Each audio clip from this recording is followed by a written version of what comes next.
This is how to easily make YouTube thumbnail in few steps in Photopea. First step is to open photopea.com and click on New Project.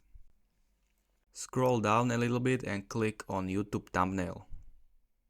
Next, I want to add my background. I usually search for a color in Google. I'm going to use some gray one. Just grab it and slide it to Photopea.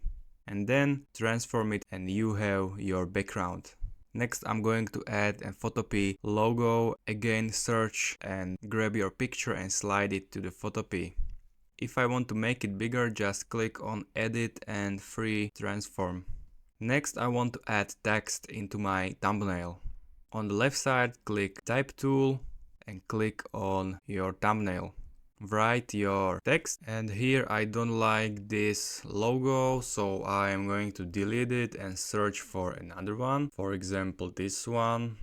I want to move it to the right side, free transform it, change colors, make it smaller a little bit. I want to change font, for example, this one, and we are done.